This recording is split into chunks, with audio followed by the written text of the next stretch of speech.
কারণে যে করণীয় আছে, যে কাজগুলি আছে, আপনার উম্মতদেরকে আপনি জানিয়ে দিন।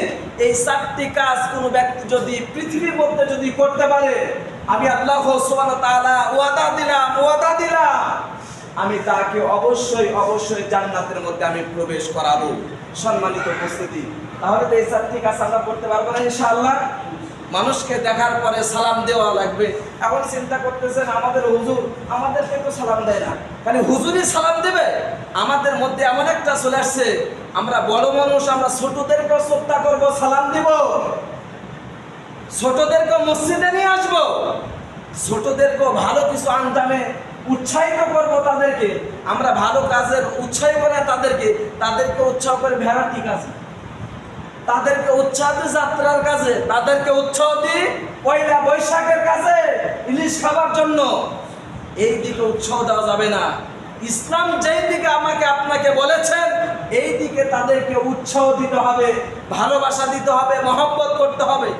একজন খেলতেছে ছোট্ট মাসুম বাচ্চা, আপনি একদিন তাকে সালাম দেন, আপনি যদিও ভুলে যান সালাম দেওয়া, 2-1 দিন আপনার সঙ্গে যখন দেখা হবে উনি এসে আপনাকে সালাম দেবে, উনি এসে আমাকে সালাম দেবে, আপনাকে সালাম দেবে। আমি তো অনেক সময় দেখি যে আমি যখন যাই, বাসাতে যখন যাই, আমি একদিন মাত্র সালাম দিছি তাদেরকে। অনেক সময় ফোনে কথা হয়, অমুক জায়গায় কথা হয়, কার সঙ্গে ফোন দেয় কেউ, বা ফ্যামিলির সঙ্গে গল্প করতে করতে যাচ্ছে, আমি দেখতে পাই না ওরা খেলতেছে, ওনার সালাম দেয় হুজুর আসসালামু আলাইকুম। এই অভ্যাসটা কোথা থেকে শিখছি? সম্মানিত উপস্থিতি, এই কাজগুলি আমাদের কর্তব্য, আমাদের দায়িত্ব। আমাদের ছেলে সন্তানগুলি পথভ্রষ্ট কেন হয়? আমরা কি দেখাই তাদেরকে? আমরা একই সঙ্গে বসে থেকে আমরা মাগরিবের পরে আমাদের ছেলে সন্তানদেরকে আমরা সিরিয়াল দেখাই, সিরিয়াল।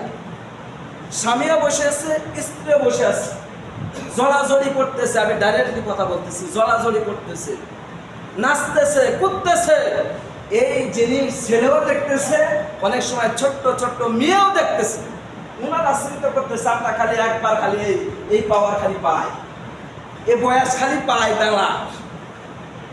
তখন থেকে শুরু হয় বাটন ফাটাফাটি।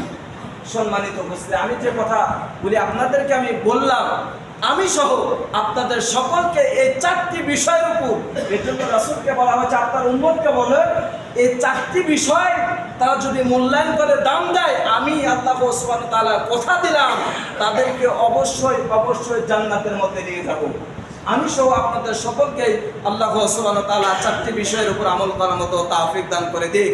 ওয়া আখিরু দাওয়ানা আলহামদুলিল্লাহি রাব্বিল আলামিন। আসসালামু আলাইকুম ওয়া রাহমাতুল্লাহ।